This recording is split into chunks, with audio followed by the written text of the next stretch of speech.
I'm here hanging out with Brittany Burton, VP of People at OrgShakers. I am recording live from the Win at the HR Transform conference, and we are going to bust some myths. Thanks for joining us. Thanks for having me.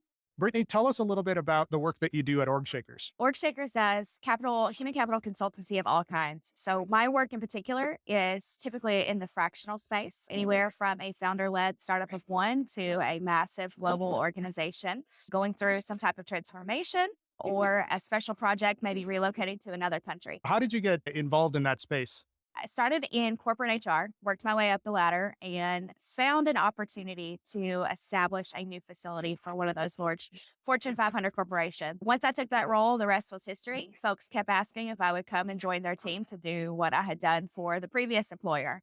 And eventually decided, you know what, I really enjoy this. I enjoy building and creating, and not so much the continuous improvement stage. I should be a consultant, and rest is history. You ready to bust some myths? Let's do it. What we're talking about all week with senior and executive people leaders is about the HR and leadership myths that you just wish would die. So what's yours? The one I wish that would just die is that HR leaders aren't fun. And if I tell you what I mean by that is we should be fully integrated with our people.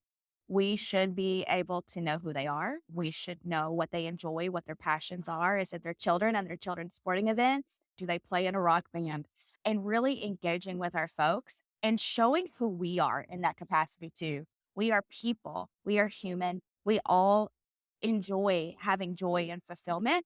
And when we can bring that to work, when we bring our whole selves to work, it also creates a culture of safety and transparency. It makes you more human. And when you are a people leader and you are heart centered, which I feel a lot of us are, your message is more genuine.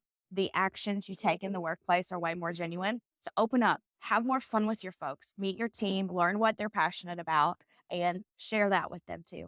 I'm going to need you to leave Brittany alone. So when she says this, but let's dig in. I know you want HR to be seen as more fun, but come on, it's like going to the principal's office. So how can HR get out of that perception that people have that it's only a function that gets you in I trouble? love that you brought that up because the number of times I've heard that they're going to the principal's office when they have to see me or we're having a meeting is, I don't know, I'd be a rich woman with dollars.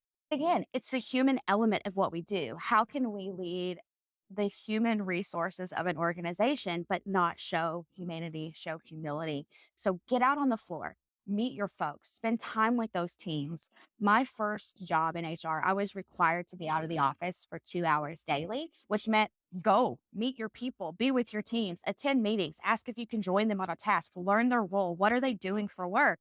So fully engaged and learning the people, how they interact, what's going on in their function, how does that correlate into HR? It brings that strategic vision to the table, which I think is where all the HR leaders really are aspiring to be now, is less personnel and administrative and more strategic. But you can't be a strategic partner if you don't understand your people and all the other functions of the business. I appreciate you sharing that. So if people want to continue the conversation with you, Brittany, what's the best way for them to get in touch with you? They can find me on LinkedIn. We also have orgshakers.com or Brittany at orgshakers.com is my email. Awesome.